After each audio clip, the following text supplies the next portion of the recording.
बढ़ती हुई नौसेना को संतुलित में रखने के लिए एशिया में अमेरिका अपना पग बिठाएगा।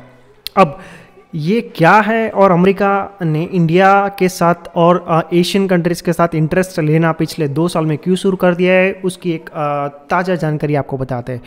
तो अमेरिका जो है वो उसके पास दुनिया की सबसे एडवांस और सबसे खतरनाक नेवी, एयरफोर्स और आर्मी है, और इसके बल पर वो पूरे दुनिया में सुपर पावर का टैग यानी कि बिरुद प्राप्त है। अब चाइना जो है वो ड्रैगन कहा जाता है, उसको सुपर पावर बनने की खेलचा हुई है। तो इसके अंतर्गत वो अपनी नेवी और अपनी जो अपने एयरफोर्स है उसको दिन प्रतिदिन बढ़ा रहा है। तो जब नौसेना की बात आती है तो पूरे वर्ल्ड में चाइना ने अभी अपना इरादा जाहिर कर दिया है और साउथ एशियन कंट्रीज़ के साथ अलग अलग बहाना निकालकर जो समुद्री विवाद है वो खड़ा करता है।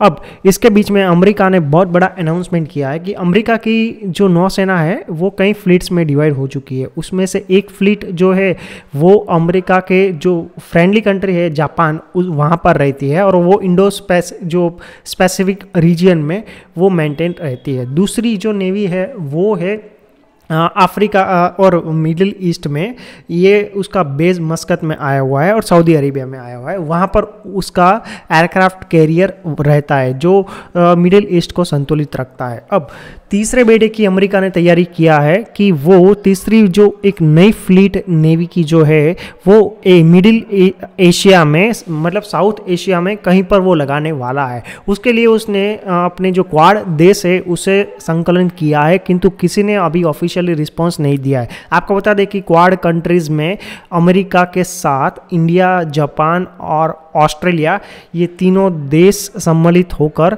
मालाबार एक्सरसाइज 2020 अभी कर रहे हैं।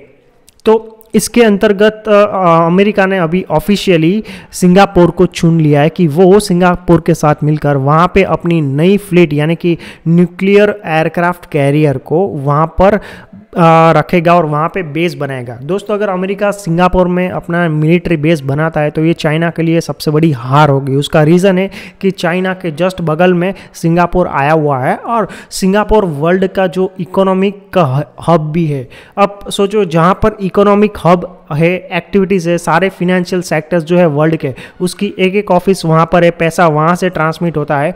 तो अगर वहाँ पे मिलिट्री फिट आती है अमेरिका की तो वो क्षेत्र पूरी तरीके से सुरक्षित हो जाएगा और वो अमेरिका के नियंत्रण में आ जाएगा। तो ये जो आने वाले समय में ये जो प्रस्तावित प्लान होने वाला है उसके लिए सिंगापुर इसके लिए बेकरार है। या वो अमेरिका के साथ अभी सिंगापुरियन ऑफिशियल्स ने ऐसा बयान दिया है कि वो ट्रंप जो जाने वाले हैं उसके बाद आने वाले बाइडेन एडमिनिस्ट्रेटिव के साथ काम करने के लिए बहुत ही उत्सुक है और ये नए फ्लीट का जो ट्रंप गवर्नमेंट ने प्रपोजल दिया है उसके बारे में ज़रूर विचार करेंगे। तो भारत के लिए भी ये एक बहुत बड़ी अपॉर्चुनिटी है। अगर भारत अपना जो दबदबा बरकरार रखना चाहता है तो भारत को भी सिंगापुर के साथ अपनी नेवी को एक्सपांड करना होगा ताकि पूरे के पूरे इंडियन ओशियन में और इंडो स्पेसिफिक ओशन में भारत अपने मित्र राष्ट्रों के साथ अपना दबदबा कायम कर सके। तो दोस्तों, ये जो चाइना को काउंटर करने की जो चाल है ये इसीलिए बहुत इम्पोर्टेंट है क्योंकि चाइना का जो क्रूड ऑयल और जो एनर्जी जो रिक्वायरमेंट होती है वो उसका 80% जो हिस्सा है वो इंडियन ओशन में से पास होता है। यानी कि अगर चाइना का जो ऑयल मिडिल ईस्ट में से निकलता है उसको चाइनीज़ बंदरगाह पर ले जाना है तो उसको वाया इंडियन ओशियन यानी कि अंडमान के आसपास मलक्का स्ट्रीट है वहाँ से उसको निकलना ही होता है।